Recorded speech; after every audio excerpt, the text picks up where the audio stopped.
je suis super contente de te retrouver aujourd'hui. Ça y est, on se retrouve enfin en facecam ici sur YouTube. Depuis le temps qu'on devait le faire, ou que je devais le faire surtout. Donc si je remonte un petit peu historiquement dans tout ça, c'est qu'il y a plus d'1 an, je vous avais demandé où est-ce que vous vouliez qu'on se retrouve au-delà de Insta. Puisque sur Insta, malgré l'opportunité qu'ils offrent également pour tout ce qui est post, vidéo, etc., il y a vraiment une limitation aussi dans la longueur de la vidéo. Et je voulais pouvoir discuter davantage et échanger davantage. Je vous avais proposé, si vous souhaitiez me retrouver sur Spotify ou sur YouTube. Donc Spotify, on allait y aller justement pour format podcast. Quelque chose que j'adore également aussi.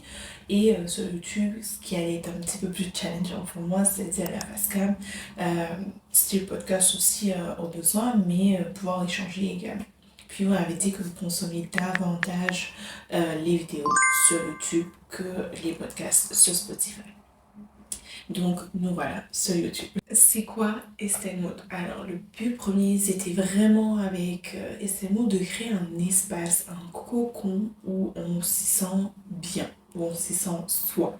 Et le but en fait, c'était vraiment d'avoir cette notion de partage et d'échange. Je t'invite à explorer des outils, à explorer aussi plusieurs chemins, notamment celui de la spiritualité, du développement, pour arriver à soi. Donc se reconnecter à soi, à avoir une connexion avec son intérieur également et à découvrir au final qui on est et à s'aimer comme ça et à s'affirmer aussi comme ça. Donc c'est au travers d'outils qu'on va travailler qui est l'énergétique, qui va être l'intuition, qui va être l'ancrage à la terre, qui va être autour des sagesses ancestrales, qui va être autour du bien-être. Donc il y a plusieurs éléments qui ramènent aussi finalement à se connaître différemment. Quand on se sent perdu, quand on se sent seul. Et c'est ça aussi, c'est cette communauté-là, c'est cet échange et ce partage que je voulais créer pour éviter de se sentir trop seul. Et éviter aussi de se sentir peut-être jugé par ceux qui ne sont pas encore sur ce chemin-là ou qui ne l'ont pas encore expérimenté ou qui ne souhaitent pas forcément le faire. C'est aussi un espace que j'aurais aimé avoir quand moi j'ai débuté. Et bien sûr, on l'entend peut-être souvent, mais c'est vrai parce que des fois, on veut juste pouvoir échanger sans être jugé, échanger sans se comparer. Et c'est quelque chose que je n'ai pas forcément retrouvé. J'ai retrouvé de la bienveillance, de la gentillesse, de l'entraide à bien des endroits, avec bien des personnes aussi qui sont dans le domaine aussi. Donc autour de la spiritualité, du développement. Moi aussi, justement, il y avait cette notion que je voulais pouvoir échanger avec des personnes. Et c'est pour ça que j'ai créé Estelle Mode, donc qui est la contraction aussi entre une partie de mon prénom. Donc je m'appelle Estelvia. Puis mood qui signifie humeur, qui va signifier énergie, aussi vibration, feeling, etc. C'est un espace à notre image. Et donc, qu'est-ce qu'on ne retrouve pas sur Estelle Mode? C'est des injonctions, c'est des barrières, c'est de la non-liberté finalement. Voilà, ce n'est pas tout ça, ce n'est pas non plus de l'ésotérique compliqué. Je veux vraiment rendre accessibles les choses qui sont le plus accessibles et bien sûr ne pas y aller non plus euh, dans quelque chose qui soit dangereux hein, pour soi et pour les autres. Je veux quelque chose d'authentique, des échanges vrais et authentiques, bienveillants. Mais ici, je ne veux pas abuser de ce mot de bienveillance parce que, voilà, ça arrive qu'on ne le soit pas tout le temps et constamment. Et ça veut dire et rien dire en même temps aussi. Donc, l'essentiel, c'est d'y venir le plus authentiquement possible parce qu'on n'est pas ici pour se comparer son cheminement. On n'est pas ici pour nommer qui a le plus d'eux, qui a fait le plus d'eux, etc. On est vraiment ici dans un espace où l'échange et le partage est au centre. Pourquoi? Parce que à tout moment, on a besoin peut-être de comprendre quelque chose, de découvrir quelque chose aussi. Et là, je nomme des choses, mais parce que voilà, ça peut être de tout. Ça peut être un stade où tu es en train de découvrir ton intuition, comme ça se peut que tu sois déjà très très loin dans ton exploration de l'intuition et dans ton expérimentation ainsi que ta pratique, mais qu'à l'heure actuelle tu as des questionnements. Les raisons sont nombreuses et voilà, je peux en nommer pendant des heures, mais c'est surtout ça. Donc on n'est pas ici pour du jugement ou de la comparaison, on est ici pour de l'échange et du partage. Alors qui se trouve derrière Estelle Maud? Donc c'est moi, je suis Estelvia, originaire du Nil, donc l'île de la Réunion. Donc vraiment des îles, une âme insulaire. Ce qui est du parcours classique, c'est que quand j'ai quitté moi, je me suis coupée un petit peu à tout ça. Et c'est là où j'ai été vraiment dans le très très protocolaire, si j'ai envie de dire. Donc études, travail. Donc il y avait très peu de place pour la créativité, très peu de place aussi pour les rêves, très peu de place aussi pour cette notion de spiritualité que je ne comprenais pas, ou du moins que je ne comprenais plus forcément. Et il y a eu aussi cette notion où je me suis déconnectée d'une certaine forme de spiritualité, puisque moi à la base je suis chrétienne. Et j'ai été au catéchisme, j'ai été baptisée. Quand je suis partie justement à mes 18 ans, j'ai déconnecté de cette partie-là de moi, déconnecté de cette forme de spiritualité, mais aussi de cette notion de foi. Donc quand on est arrivé sur cette notion de l'univers, de demander, de manifester, d'énergétique, etc., c'était très très flou pour moi. C'est pas les premières choses en fait auxquelles je me suis reconnectée directement. Et c'est ok. En fait, on n'est pas obligé d'aller directement dans ce sens pour se dire on est spirituel ou on pratique la spiritualité. Parce qu'en soi, la spiritualité, c'est un quotidien. Donc, ça veut dire que on n'est pas spirituel parce qu'on fait des tirages, parce qu'on fait du pendule, etc. On est spirituel parce qu'on vit là-dedans. C'est notre quotidien, c'est notre façon d'être, c'est notre façon de prendre soin de nous, c'est notre façon de penser aussi, c'est notre façon d'évoluer en conscience, etc.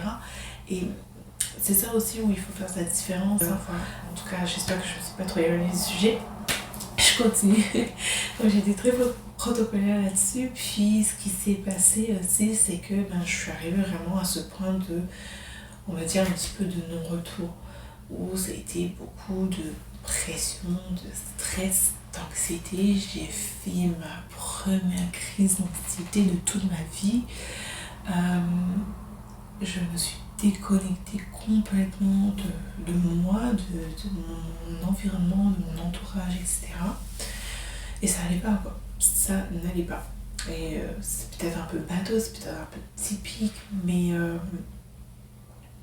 je pense que c'est vraiment la première chose qui se passe finalement quand le corps, l'esprit, l'âme, je sais pas, tire la sonnette d'alarme en fait. C'est que ça ne va pas. Et ça veut pas forcément dire qu'il faut se plonger dans la spiritualité, ça peut juste dire yo, c'est le moment là, girl, ça y est, c'est le moment de se recentrer sur soi, de se comprendre quoi, voilà, de faire vraiment quelque chose pour se comprendre. C'est pas plus compliqué, c'est que je devais juste cheminer sur cette notion déjà de me reconnecter avec moi, de me reconnecter à mon corps, de me reconnecter à qui je suis et à qui je voulais être en fait, c'est tout.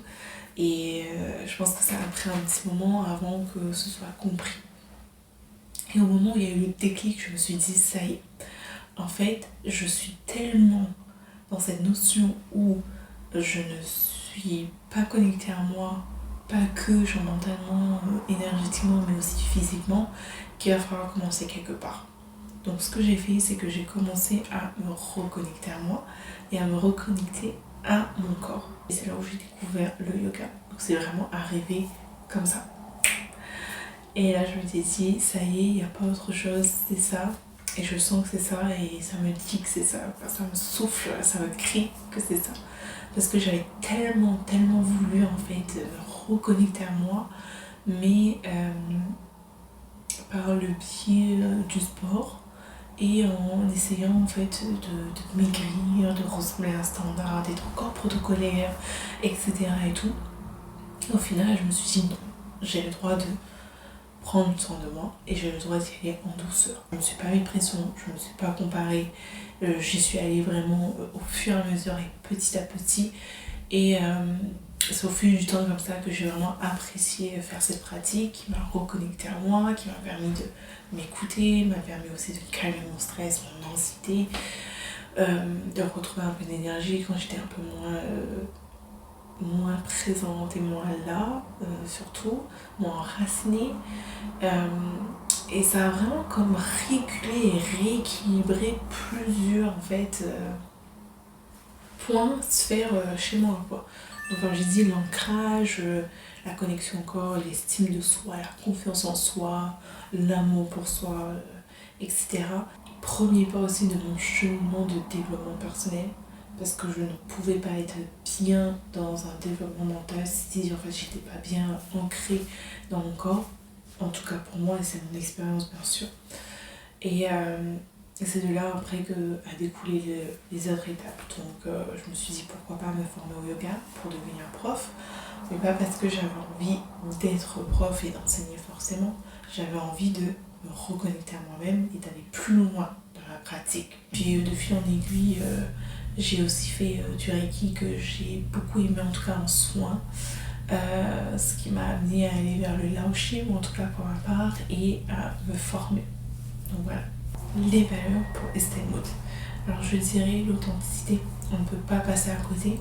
Et ici, quand je parle d'authenticité, c'est vraiment on se connaît, on s'apprécie, on s'affirme aussi et on se découvre, on explore qui on est, puis on chemine aussi vers nous. On chemine vers tout ce qu'il y a de plus beau et tout ce à quoi on aspire. Donc on est dans cette authenticité de évoluer, cette authenticité de se découvrir, cette authenticité de pouvoir s'affirmer à un moment donné, tel qu'on est. Deuxième valeur, alors je dirais que c'est l'ancrage naturel, tout simplement. Et ça va être vraiment important parce que on va honorer qui on est, nos ancêtres, notre arbre généalogique, notre âme au final. On va se donner la possibilité d'avoir un point d'ancrage, on va se donner aussi la possibilité de créer des racines solides pour ensuite pouvoir s'élever davantage. Troisième valeur, je dirais la liberté, dans cette notion où on est libre d'être passionné, tout comme on est libre d'être curieuse ou qu'on est libre d'être juste dans cette notion de connaissance ou juste d'échange ou de partage. On n'est pas obligé de vivre à 100% sa spiritualité, vivre à 100% son ancrage, etc. On peut être juste dans cette notion de comprendre un petit peu, d'échanger là-dessus, d'avoir certains avis aussi, puis aussi d'être ouvert, d'être ouvert à l'échange, à la communication. Et on est aussi dans cette notion où on n'est pas là pour dire qui a une vraie spiritualité et qui ne l'a pas. On est aussi dans cette liberté d'explorer. 4, alors je dirais que la quatrième, c'est vraiment la transmission. Quand je dis la transmission, c'est au travers des accompagnements, des soins, des pratiques de yoga et tout. C'est que j'aime beaucoup transmettre les outils. Et là encore, c'est pour que ça s'adapte à vous et que vous puissiez l'appliquer à vous et que vous puissiez aussi l'utiliser dès que vous en avez besoin. Il n'y a pas de dépendance que je veux créer, c'est que vous soyez libre de pouvoir utiliser des outils que vous avez découverts, qui vous ont vraiment fait du bien et qui peuvent vous permettre justement de cheminer vers une certaine guérison. Donc je ne sais pas si j'ai répondu à toutes les questions qu'on pouvait se poser un petit peu sur Estelle Maud, Estelvia, etc. Mais en tout cas, ce n'est qu'un début. J'espère en tout cas que vous avez adoré cette première vidéo et que elle va vous donner des idées justement ou me donner de nouvelles idées. En tout cas, sachez qu'il existe déjà une première catégorie justement sur Estelle Maud YouTube, en tout cas, qui est déjà pas mal remplie avec les méditations guidées. Il y a une prochaine catégorie qui arrive bientôt, notamment. Donc celle-ci, en fait, c'est vraiment la première vidéo qui va lancer le tout. Si vous avez d'autres idées, si vous avez d'autres envies ou de nouveaux formats qui vous intéresseraient ou quoi que ce soit, n'hésitez pas à me le dire en commentaire ou bien envoyer un message sur Insta. Je vous attends nombreuses, en tout cas, sur sur cette page, sur ce compte, en tout cas sur YouTube. On est déjà une petite soixantaine et je vous remercie du fond du cœur de m'avoir suivi jusqu'à maintenant, justement, d'être là, justement, et suivre toutes mes méditations depuis le début. C'est une nouvelle aventure qui commence là maintenant et puis j'espère vous attendre encore nombreuses. Donc je vous embrasse, je vous dis à très bientôt. Salut!